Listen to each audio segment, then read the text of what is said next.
यहाँ से अगर आपको ये चीज़ समझ में आ गई है, तो आगे हम इसको थ्योरी को बढ़ाते हैं। तो आइए देखते हैं, हम बात करने वाले हैं चालुक्यास और पल्लवास की। तो यहाँ पर आप पहले अपना, हमेशा मैंने कहा अपना मैप स्ट्रॉन्ग बनाना है आप लोगों ने। तो मैप स्ट्रॉन्ग बनाने के लिए आपने क्या ध्यान देना है, ये देखो चालुक्यास और ये हैं आपके पल्लवास। तो यहाँ से आपको दिख रहा होगा साइज़ में ज़्यादा बड़े कौन थे, चालुक्यास या पल्लवास? चालू सर किया। चालुक्य। चालुक्यास। ये बात आपने, और चालुक्य को जब हम पढ़ेंगे तो आपको ये दिखेगा, चालुक्यास पहले थे क्योंकि इनका नाम इतिहास में दर्ज है।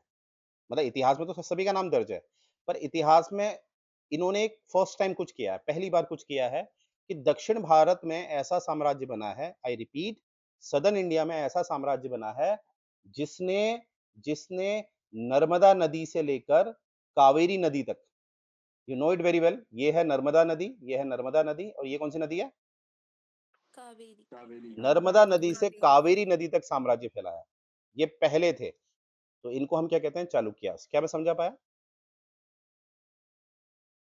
Yes sir.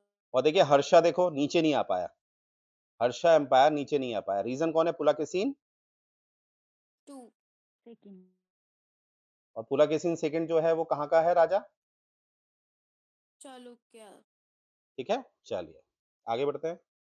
अब जरा फटाफट थ्योरी देखेंगे, ये तो आसान है। जो पल्लवाज हैं, ठीक है, इनका जो समय काल माना जाता है वो 3rd सेंचुरी से कब तक माना जाता है? 9। ठीक है, 9 और सेंचुरी। ज्यादातर इनके पास कौन सा एरिया था? आजकल का जो आपका क्या है, तमिल। तमिलनाडु। आप पिक्चर में देख पा रहे होंगे, ठीक है। तो आसान थ्योरी है, आगे बढ़ते हैं। अब देखो इसमें क्या है, यहाँ पर पल्लवास जो गद्दी पे बैठे हैं, उनसे पहले थे इक्ष्वाकु। कौन थे? इक्ष्वाकु, ये एक डायनेस्टी है, ये रूल करती थी कहाँ? आंध्रा में। याद रखेंगे ये बात। इक्ष्वाकु जो एक डायनेस्टी है, ये रूल करती थी कहाँ पर? आंध्रा पे। तो जब ये लोग कमजोर पड़े, उसके बाद कौन आगे बढ़े? पल्लवास। पल्लवास। तो इक्ष्वाकु, ठीक है, इक्ष्वाकु कमजोर पड़े तो कौन आगे बढ़े? पल्लवास। जैसे यहाँ पर एक पिक्चर मैंने दिखा रखी है आपको, एक वीर पुरुषदत्त, ये कौन था? इक्ष्वाकु राजा। कभी कभी मैच द फॉलोइंग के क्वेश्चन आ जाता है ना। तो यहाँ पर क्या है, हम आगे देखेंगे, जो पल्लवा किंग है, ठीक है, सिंह वर्मा, ये जो सिंह वर्मा है, ये हराता है किसको? इक्ष्वाकु के राजा, जिसका नाम है रुद्र पुरुष दत्त। बहुत इंपॉर्टेंट है ये, ठीक है। यानी कि अब पल्लवा डायनेस्टी को जो स्थापित करने की कोशिश करता है वो कौन है? सिंह वर्मा। और ये बात कब की है? अराउंड 300 सीई की। और इसने किसको हराया? रुद्र पुरुष दत्त को। और ये रुद्र पुरुष दत्त किस वंश का है? इक्ष्वाकु। क्या मैं सबको समझा पाया? इक्ष्वाकु। अब देखो यहाँ पर हमें क्या समझ में आ रहा है, इक्ष्वाकु लोग, ये लोग कहाँ रूल करते थे? कोस्टल एरियाज ऑफ आंध्रा में, आंध्र के तटीय क्षेत्र में ये रूल करते थे। और उस समय इस एरिया को कहा जाता था कर्म राष्ट्र। बड़ा इंपॉर्टेंट है ये। कर्म राष्ट्र क्या है? आंध्र का तटीय क्षेत्र, यानी कि कोस्टल एरिया। तो यहां से हमें क्या पता चल रहा है, पल्लवास ने जब इनको हराया तो पल्लवास ने अपना सबसे पहला जो एक इंडिपेंडेंट किंगडम बनाया, छोटा सा, वो कहां पर बनाया है? Coastal area of Andhra. ठीक है, तो यहां से हमने क्या देखा, क्या मैं कह सकता हूं कोस्टल एरिया ऑफ आंध्र इधर हो गया है। तो शुरुआत इनकी कहां से हुई है? Coastal area of coastal areas. Andhra. ठीक है, और ये आप जानते हैं, जहां आपको तटीय क्षेत्र मिल गया है, कोस्टल एरिया मिल गया है, तो आपको पैसे की कमी होगी? बताइए, मतलब ही नहीं होता। तो इसीलिए हमें दिखेगा कि पल्लवा सब फैलेंगे। तो यहां से हमारे एग्जाम के लिए हमें क्या मिल गया कि कर्म राष्ट्र किसके लिए इस्तेमाल होता था? Coastal area of Andhra. Ikshvaku राजा जो था रुद्र पुरुषदत्त को किसने हराया? सिंह सिंह वर्मा। वर्मा। वर्मा। ठीक है, अब देखो मैं फिर बता रहा हूं, जब भी आपको ये नाम देखने हो ना, तो मेरी बात हमेशा याद रखना, क्योंकि जो साउथ इंडियन के नाम थे ये संस्कृत से निकले थे, क्योंकि यहाँ पर संस्कृत बहुत आगे बढ़ी थी। तो इनके नामों का सही उच्चारण के लिए आपको इंग्लिश में नहीं जाना है, कहाँ जाना है? हिंदी में। उच्चारण के लिए हिंदी में, लिखते समय तो इंग्लिश वाले इंग्लिश में लिखेंगे। क्या मेरी बात क्लियर है इंग्लिश मीडियम वालों से? Yes sir. तो उच्चारण के लिए हिंदी में जाइए। अब देखिए, अब हम क्या दिख रहा है, नंदी वर्मन प्रथम।